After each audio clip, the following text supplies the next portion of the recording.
log of 50. Now, I guess it's, what base are we using here, by the way?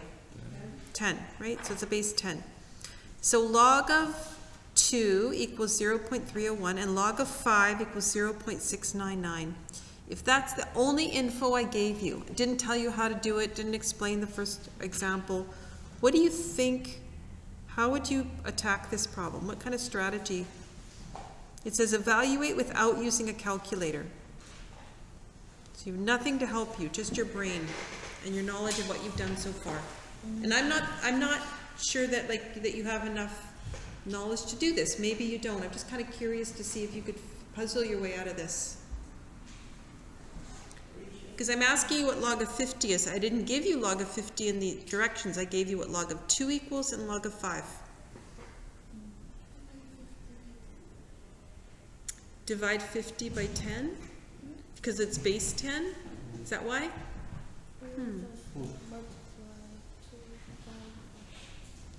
So if this is the only info you're given, you're going back to this, right, Eileen? And you're saying, so you're going to multiply those to get a 50? So this is what Eileen's thinking. Can you kind of think of 50 as, what are the factors of 50? 2 and 5 are definitely factors of 50, right? How can I get 50? 2 times 5 times 5. Doesn't that give us 50? 2 times 5 is 10, times 5 is 50. So if you just think of 50 as a product of the factors 2 times 5 times 5, that would work, wouldn't it? Okay, what do our laws of logs tell us? If we have an argument that's multiplied, I can separate them out, can't I? Doesn't this also mean log of 2 plus log of 5 plus log of 5?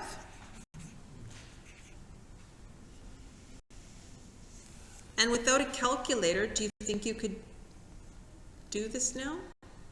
Yeah, because log of 2 is 0.301.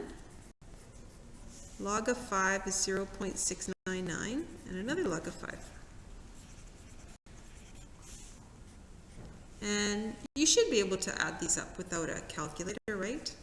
699 and 699. I get what, 1.398, and then add another 301. I get 1.699.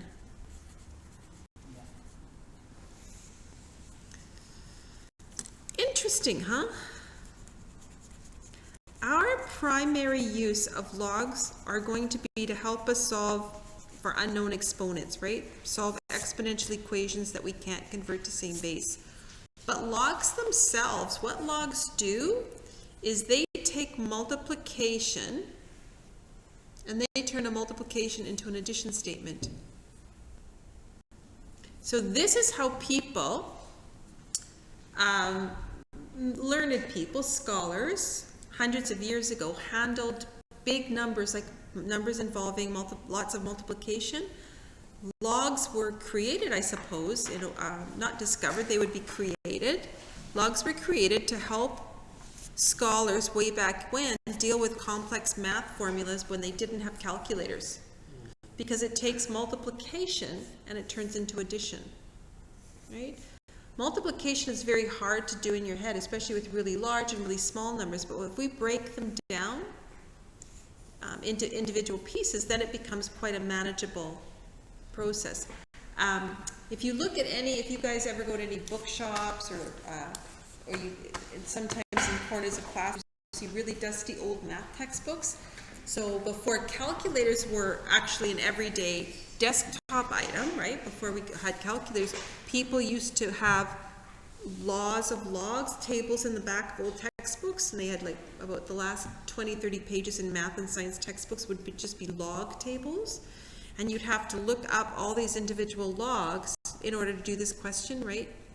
This one you were given these logs, but we got these logs from like an old table of logs, right? So it's just interesting, right? If you ever have an opportunity to see an old textbook, you'll see before calculators were I guess, invented really on mainstream. You had to look up laws of logs. You also had to look up the sine, cosine, tan of angles using tables before they had calculators, right? Anyway, so that would be the answer to that. Okay, now that you know how laws of logs can be valuable, see what you can do with log 40 and log of cube root of 100 without a calculator.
I've been walking around, I've been seeing some good work. Are 2 and 5 factors of 40? Yes, right? So how do I come up with 40? 2 times 2 times 2 times 5? 3 2s, right? So I could do these log 2 plus log 2 plus log 2 plus log 5. Did anyone say, hey, that's log and base 2, that's 2 cubed times 5. Did anyone do it that way? And then you can just say 3 log 2s, which is what we got here, right? 3 log 2s. So you can add these all up separately. So I don't know what we get here. We get what, 903? 0.9, these guys all equal 0.903. And we have a 0.699. So can I do this in my head? I don't know. 1.602? Okay. Perfect. How many people got that? Excellent. Okay. Radicals always seem to be a problem, but get rid of the radical, right? Immediately it'll look better to you. So this would be log of 100 to the power a third, right? Okay. So then just, you don't have to deal with this 1/3, right? It becomes a coefficient. Agreed? Okay, so now we're up to log of 100. Now it looks better. Just ignore him. He'll multiply through at the end. How do we get 100? 2 and 5 are factors of 100, so that should work. How did you get 100?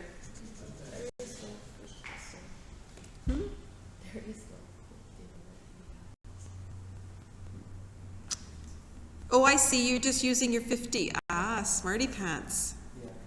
Oh, so 50 times 2? Excellent. Did anyone else do that? She already found 50 up here. Very smart. Okay, so 1/3 of log of 50. And this 1/3, though, you have to remember, you have to make sure it's the whole, whatever you do here, right, is affected by this 1/3. So I would have log of 50 plus log of 2. Agreed? Okay, so I get 1/3. The quick way to be just to grab that number, right? 1.699 plus 0.301. Add these up, divide by 3, and what do you get? You guys gonna make me do it?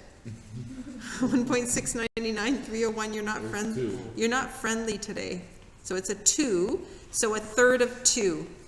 1/3 of 2, I would just leave that as 2/3.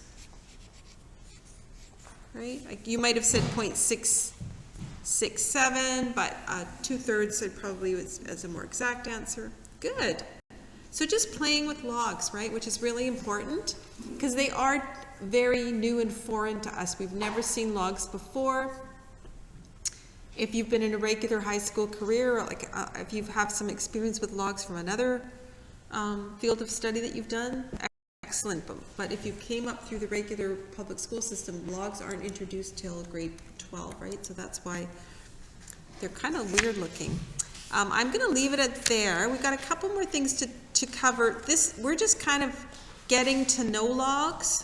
Their real purpose isn't going to be solving equations, right? Solving exponential and logarithmic equations, and these log equations come from those types of exponential equations they'll develop. So we'll have to play around with some log equations, and then finally we'll get to their real purpose, which is solving these types of equations where they don't have the same base, like for example this one. Right? There's no way I could do a same base approach. So in order to do this stuff, we have to employ the laws of logs. I'm going to stop there, but I'm going to assign, I've written on the board what I want you to work on. So there's 240, 241, 245. Just do 1 and 2 only. But if you can read the notes on these pages too, because they'll review what I've talked about in class, but they're also going to introduce you to a couple of things that I'm not going to talk about until Monday. So rereading and pre-reading, I guess, is I think a really good thing to do. So you've got the rest of the class to